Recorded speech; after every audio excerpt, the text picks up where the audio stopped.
Am I the asshole for straightforwardly explaining to my sister why she isn't the designated guardian for our newborn in case something happens to my husband and me? The journey to parenthood, marked by fertility treatments, countless hopes, and even a few heartbreaking miscarriages, recently culminated in the arrival of our precious first child. The sense of joy and pride that fills our family is indescribable, a testament to the countless prayers and efforts that brought us to this momentous point in our lives. In our tightly knit family, Sundays have taken on a special significance. It's a day when my parents, my two sisters, their significant others, and their children all gather for a delightful lunch, lovingly prepared by our doting grandma. These gatherings are a cherished tradition, an opportunity for everyone to unwind, while the children frolic and play, creating memories that will undoubtedly endure for a lifetime. However, it was during one of these gatherings, as I cradled my precious daughter in my arms, that a conversation of significant consequence emerged. My husband and I are not only partners in life but also in business, and naturally, discussions veered towards topics like insurance and contingency plans. In the unfortunate event that something untoward were to happen, my parents are designated as the beneficiaries, a decision made with the utmost trust and confidence in their ability to care for our child. For my husband, who had distanced himself from his own family since the age of 16, it's a matter of relying solely on my side of the family.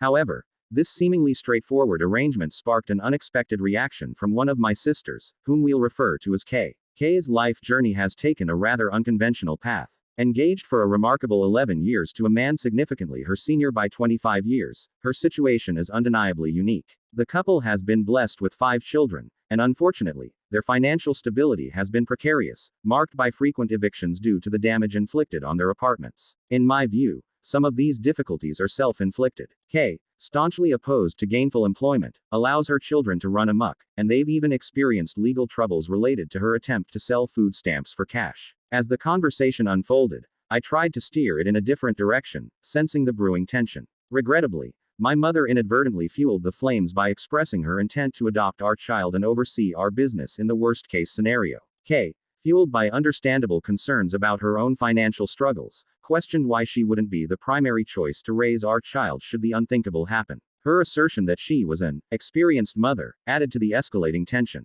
In that charged moment, emotions ran high, and I wasn't exempt from this outburst. I highlighted her repeated evictions and her habit of expanding her family every time her relationship appeared at risk. I delved into her past, mentioning a child protective services case that was once opened against her for leaving her toddlers unattended in a running car at a gas station. I must admit, in my frustration, I may have struck some low blows. Her children, I argued, were not receiving the care they deserved. Their unkempt appearances, with snot-streaked faces and tangled hair, were just the tip of the iceberg. Their dental health, in particular, was a cause for alarm as their teeth showed signs of severe decay. Following this intense exchange, Kay gathered her children and departed, leaving an air of tension hanging over our gathering. Another sister reached out with a thoughtful, not cool, message, urging reconciliation. However, my resolve remained firm. Our family has endured its share of challenges, including the loss of 2 members in the tragic events of 9/11. As the anniversary approached, my parents yearned for reconciliation and unity to commemorate this solemn occasion. However, I find myself struggling to let go of the hurt and frustration that this confrontation has ignited. It's difficult to accept criticism of my parenting choices, especially when it comes from someone facing their own set of difficulties. In years past, Kay had, on occasion, left her children on our doorstep, often barely clothed, only to return the next morning. Given this history, it's difficult for me to entertain the idea of granting her guardianship if, God forbid, anything were to happen to my husband and me. This incident has exposed fault lines in our family dynamics, and while I recognize the importance of mending fences and finding common ground, it's equally important to address the underlying issues that fueled this conflict. Until there is a path to understanding and trust, I must remain resolute in my stance, seeking resolution on my terms, rather than rushing to appease for the sake of tradition.